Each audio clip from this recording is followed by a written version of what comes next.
isolation. The Soviet Union was literally exhausted from the monstrous arms race, militarism, enemies with half the world.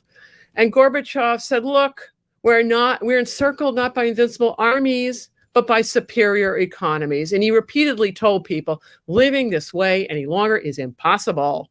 In other words, the Soviet economy lost the Cold War.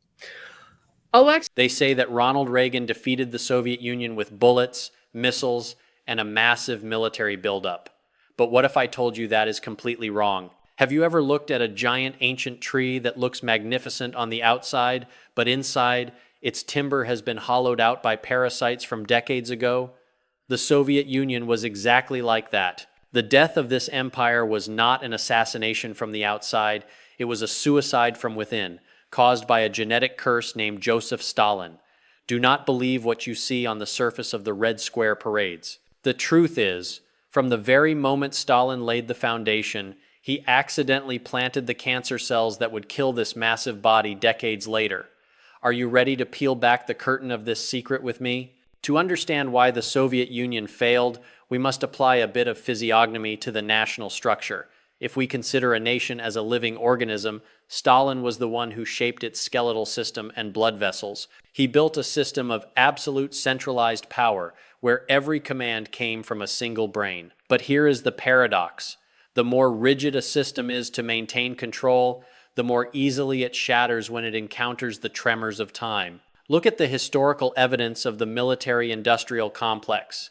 Stalin forced the Soviet Union to become a fortress. While the United States maintained a dynamic consumer economy, the Soviet Union devoted up to 70% of its resources to the military. This was not preparation for war. This was an economic death sentence. This system was like a bodybuilder who only focuses on muscle while letting the heart and lungs wither away. Many of you who remember the Cold War years felt the shortness of breath as the world raced toward arming itself. Mikhail Gorbachev later admitted that we are encircled not by invincible armies, but by superior economies. That is the true legacy of Stalin, a legacy of lying about numbers and sacrificing the rights of the people in exchange for cold, lifeless nuclear warheads. Stalin's curse lies in the fact that he created a system where fear replaced creativity. When a factory only reports fake numbers to avoid punishment, the country's blood vessels have already begun to harden with the blood clots of lies. Stalin may be gone, but his ghost continued to tighten its grip on the Soviet economy for 40 years after his death. If Stalin's fortress-like structure was the skeleton of the Soviet Union, then the communist ideology was the skin that held it all together. But have you ever noticed how, when someone is suffering from a hidden, terminal illness, their skin starts to lose its luster long before the body collapses? In the mid-1970 seconds, an invisible crack began to spiderweb across the surface of the Soviet Empire. It wasn't a missile that caused it. It was a piece of paper known as the Helsinki Accords. At the time, the Soviet leaders thought they had won a grand victory. They wanted the West to officially recognize their post-war borders to legitimize the territory they had seized. But in their arrogance, they agreed to a series of human rights clauses that they never intended to honor. They thought they could paint over the truth, but they had accidentally swallowed a Trojan horse of ideology. Imagine you are living in a house where the walls are thick and the doors are locked, but the air is slowly becoming toxic. This is what the Helsinki Accords did. They allowed a fresh breeze of human rights to blow into the stale room of Soviet propaganda. Suddenly, dissidents and activists within the Eastern Bloc weren't just complaining about breadlines. They were demanding that their government live up to the very promises it had signed in Helsinki. They began to compare the workers' paradise they were promised with the gray, oppressive reality they saw in the mirror every morning. This created what psychologists call an information gap, a space between what the leaders said and what the people felt. As a content expert, I often use physiognomy to read the health of a system. In those years, the Soviet Union's face was showing signs of deep exhaustion. While the state bragged about its power, its internal organs, the quality of life for its citizens were failing. Edward Shevardnadze, who later became a key figure in the empire's end, looked at the infant mortality rates and the crumbling infrastructure and asked a haunting question. Who do you wish to be? A country which is feared, or a country which is respected? A country of power, or a country of kindness. This ideological vacuum was the beginning of the end. Robert Gates, who later led the CIA, noted that the Soviets desperately wanted that meeting in Helsinki, only to discover much later that it laid the foundations for the destruction of their own empire. It was a genetic mistake in their strategy. They focused so much on the territory, the external body, that they forgot about the soul, the belief of the people. You cannot rule a people who have stopped believing in the dream you are selling. The skin was peeling, the foundation was cracking, and soon another player would enter the game to pull the Soviet Union's attention to a different, much bloodier frontier. While the invisible ideological cancer was eating away at the Soviet soul, a much more visible and terrifying threat was emerging on their very doorstep. If you have ever felt the stress of being caught between two powerful rivals, then you can begin to imagine the nightmare of the Soviet leadership in the late 1960 seconds. For decades, they believed that the world was divided into two camps, capitalist and communist. But Stalin's legacy of paranoia and rigid control had created a genetic flaw in their diplomacy. They didn't just want allies, they wanted subordinates. And in 1969, this arrogance led to a bloody border conflict with their supposed brother, China. This was the moment the Soviet body began to bleed from a second, massive wound that it simply could not afford to cauterize. Imagine the sheer scale of the terror. The Soviet Union already had to maintain a massive military presence in Eastern Europe to keep their satellites in line and face off against NATO. Now, suddenly, they had to militarize a second frontier, thousands of miles of border with China. To give you a perspective that hits home, imagine if the United States were forced to station mechanized, nuclear-armed divisions along the entire length of both the Canadian and Mexican borders. The cost would be bankrupting. Yet, this is exactly what the Soviet Union did. They were a country with a much smaller economy than ours, yet they were trying to build two separate, massive military machines on opposite sides of their continent. Then came the masterstroke that the Soviets never saw coming. Richard Nixon and Henry Kissinger realized that the communist monolith was a myth. They played the China card. In 1972, when Nixon flew to Beijing to meet Mao Zedong, the geopolitical physiognomy of the world shifted overnight. The Soviet Union went from being one of two superpowers to being the odd man out in a new triangular game. They were now surrounded. To the west, the high-tech shield of NATO. To the east, a billion angry neighbors backed by American diplomacy. From a neutral strategic perspective, this was a classic case of overextension. The Soviet leadership, still haunted by Stalin's fear of invasion, reacted symmetrically. Every time the West or China moved, the Soviets spent more. They built more tanks, more missiles, and more bunkers. But wealth is not created by building tanks. It is destroyed by them. While the West was investing in the digital revolution and global trade, the Soviet Union was pouring its lifeblood into the frozen soil of its borders. They were winning the count of weapons, but they were losing the war of survival. The ghost of Stalin told them that security came from steel and fear. But in the modern world, security comes from a vibrant economy. By the mid-1970 seconds, the Soviet Union was a military giant standing on legs made of crumbling chalk. The pressure was mounting, and the next blow would come from a place they least expected, the deep, dark silence of the world's oceans. Have you ever felt the suffocating pressure of being watched, knowing someone is behind you but being unable to see them? For the Soviet leadership in the final decade of the Cold War, this wasn't just a feeling, it was a terrifying strategic reality. Stalin's genetic curse had focused the empire's eyes on the land on tanks, bunkers, and vast continental borders. But while they were obsessed with the soil, they were being defeated from the deep, dark silence of the world's oceans. This is the story of how the Soviet Union lost the war of invisibility and how their inability to master the sea became a noose around their neck. In the world of strategic physiognomy, a nation's geography is its destiny. Stalin had built a land power, a massive fortress that was, in reality, a prisoner of its own coastlines. The Soviet Union's access to the open ocean was choked by narrow choke points controlled by NATO. But the real cancer in their defense was technological. By the 1980 seconds, the United States had mastered the art of the nuclear-powered, nuclear-armed submarine. These vessels were the ultimate ghost weapons, silent, undetectable, and capable of launching a devastating strike from anywhere. The Soviet military, following Stalin's doctrine of symmetric response, tried to compete.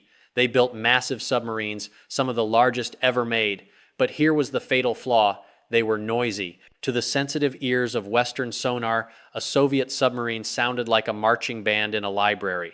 The United States Navy knew exactly where the Soviet subs were at all times, but the Soviets were blind to ours. Marshal Yazov and Admiral Akhromeyev later confessed a haunting truth.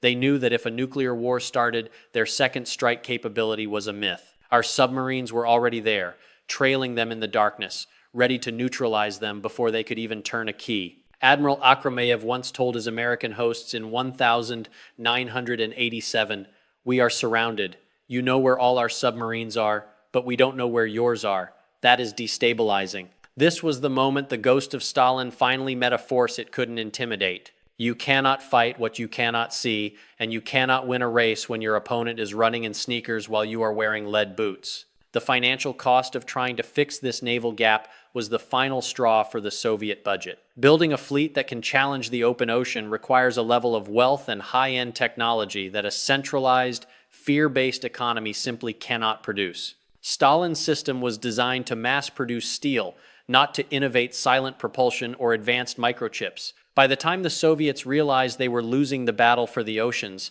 their treasury was already empty. They were a giant with a massive club, standing in a room where the lights had been turned off and their opponent had night vision goggles. The ocean didn't just hold water, it held the war termination that the Soviets were eventually forced to accept. Have you ever seen a house where the foundation is so rigid that it cannot breathe, causing the windows to shatter the moment the temperature changes? This is exactly what happened to the Soviet Empire's satellites in Eastern Europe. Stalin's genetic curse had dictated that security could only exist through absolute iron-fisted control. He didn't build a neighborhood of allies. He built a row of human shields to protect the Soviet heartland. But by the late 1980 seconds, these shields had turned into ticking time bombs.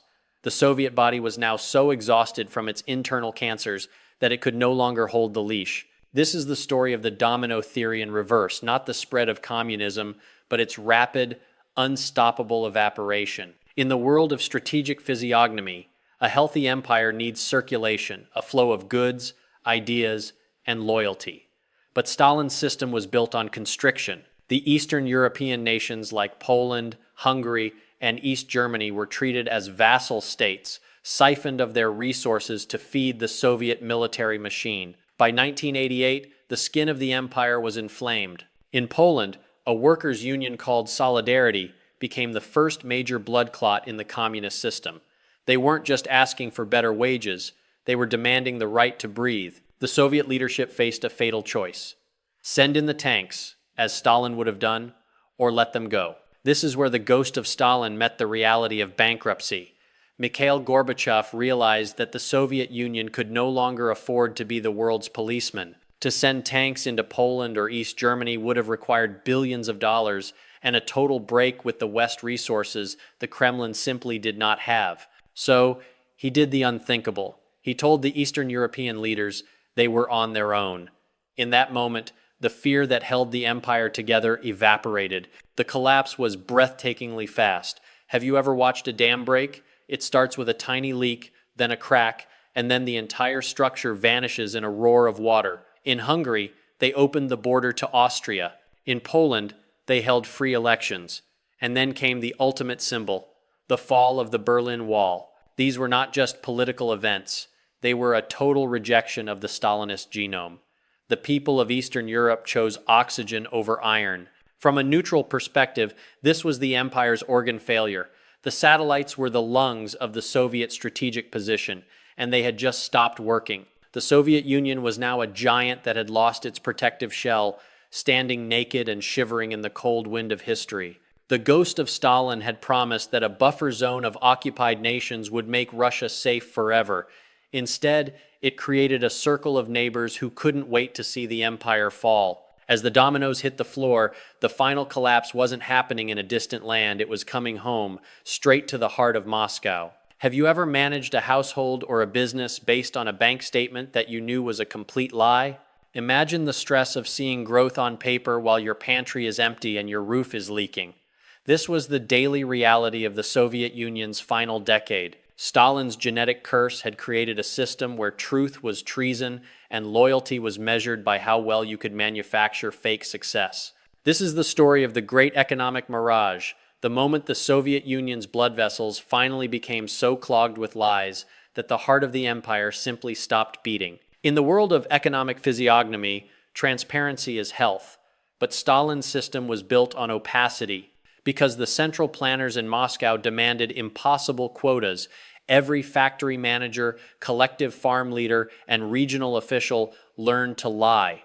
If they were ordered to produce 10,000 tons of steel but only managed 5,000, they simply changed the numbers on the report to avoid the gulag or the firing squad. By the time these reports reached the top, the Soviet leadership believed they were living in a booming paradise, while in reality, the people were standing in 4-hour lines for a single loaf of bread. This curse of the lie led to a massive misallocation of resources.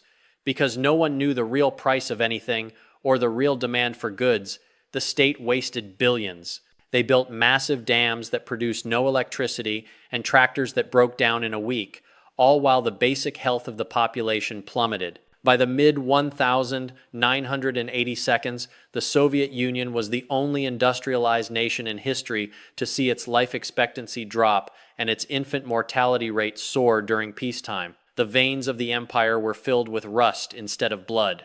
From a neutral perspective, the Soviet Union suffered from a structural heart failure.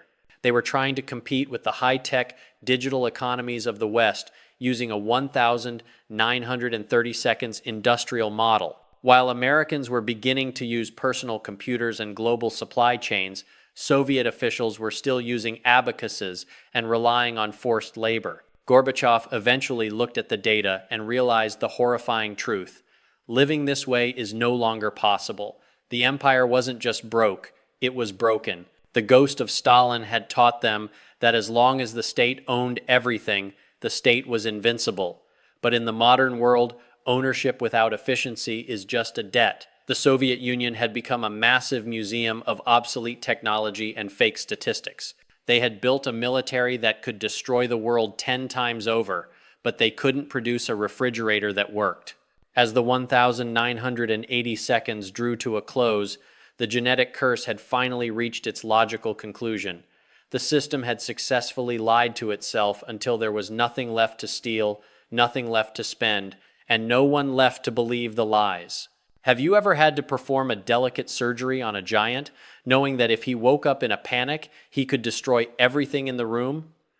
This was the precise challenge facing George H.W. Bush and Helmut Kohl in 1990. Stalin's genetic curse had left behind a Russia that was humiliated, bankrupt, but still armed to the teeth with nuclear weapons. The world was at a crossroads. Would the Cold War end in a peaceful handshake or a global inferno? This is the story of the Great Buyout, the moment when Western diplomacy used the one thing Stalin never understood, the power of economic integration and mutual respect. In the world of strategic physiognomy, the face of leadership changed in the late 80 seconds. While the ghost of Stalin demanded confrontation, George H.W. Bush chose strategic restraint. When the Berlin Wall fell, Bush didn't dance on the ruins. He didn't gloat. He understood that a humiliated bear is a dangerous bear. He gave Gorbachev the space to fail gracefully, preventing the hardliners in the Kremlin from launching a coup too early. This wasn't just kindness. It was a cold, calculated move to ensure that the Soviet collapse didn't take the rest of the world down with it. But the real next-level strategy belonged to Helmut Kohl. He realized that the reunification of Germany, the ultimate nightmare of the Stalinist doctrine, could be bought. Kohl didn't send tanks into East Germany. He sent Deutsche Marks. He effectively bought the freedom of East Germany by providing billions in loans and aid to the Soviet Union. He even paid for the housing of the returning Soviet soldiers so they wouldn't go home to homelessness and start a revolution. Kohl was playing a game of financial chess while the ghost of Stalin was still looking for his chessboard. From a neutral perspective, this was a masterpiece of war termination. Look at the 1,999 assurances provided to Gorbachev. The West promised to integrate Russia into the global economy, to respect their security concerns, and to limit the size of the new German army. These weren't just concessions, they were anchors designed to keep Russia from drifting back into its old aggressive habits. Bush and Kohl realized that Stalin's fortress could be dismantled piece by piece if they replaced the fear of invasion with the hope of prosperity. The final test came during the Gulf War. Saddam Hussein, a Soviet client, invaded Kuwait. In the old days of Stalin, this would have triggered a global showdown, but Bush and Gorbachev worked together. By bringing the Soviet Union into the UN coalition, Bush proved that the Cold War was truly over. He showed that the world had moved beyond zero-sum games. The genetic curse had finally been broken by a new DNA of global cooperation. Stalin had built a world where you only won if someone else lost. Bush and Kohl built a world where everyone, even the loser, had a chance to survive the end. Have you ever wondered why some scars never fully heal, even after the wound is closed? As we reach the final chapter of the Soviet collapse, we must look beyond the fallen statues and the changing maps. Stalin's genetic curse didn't just destroy the Soviet Union in 1991, it left behind a ghost that still haunts the corridors of power today. This is the final synthesis. Why the end of the Cold War was not a victory of one side over another, but a brutal lesson in the laws of survival for any modern civilization. In the world of strategic physiognomy, the ultimate test of a system is its ability to regenerate. Stalin built a system that was designed to resist change, not to adapt to it. He created a body that could only move forward by crushing everything in its path. When the road ended and the world moved into the era of information, transparency, and global interdependence, the Soviet machine had no reverse gear. It could only stall and then shatter. The tragedy of the Soviet Union was that it spent 70 years preparing for a war of tanks and trenches that would never happen, while losing the war of ideas and innovation that was happening every single day. From a neutral perspective, what can we conclude? The fall of the USSR was a multi-systemic failure. It wasn't just the economy, or the Navy, or the satellites. It was the fact that Stalin had removed the immune system of the state, the ability for people to speak the truth without fear. When you punish the messenger, you eventually stop receiving the messages you need to survive. By the time Gorbachev tried to inject openness, glasnost, into the system, the infection of lies was already too deep. You cannot save a patient by giving them oxygen if their lungs have already turned to stone. As a researcher who has spent years immersing myself in these cultures, I see a haunting pattern. The ghost of Stalin tells us that power comes from control, but the history of 1991 proves that true power comes from resilience. A system that is too rigid to bend will always break. The Soviet Union fell because it chose iron over flexibility and fear over trust. So, as we close this analysis, ask yourself, are we learning the right lessons? The end of the Cold War was a moment of profound hope, a war termination that saved humanity from nuclear fire.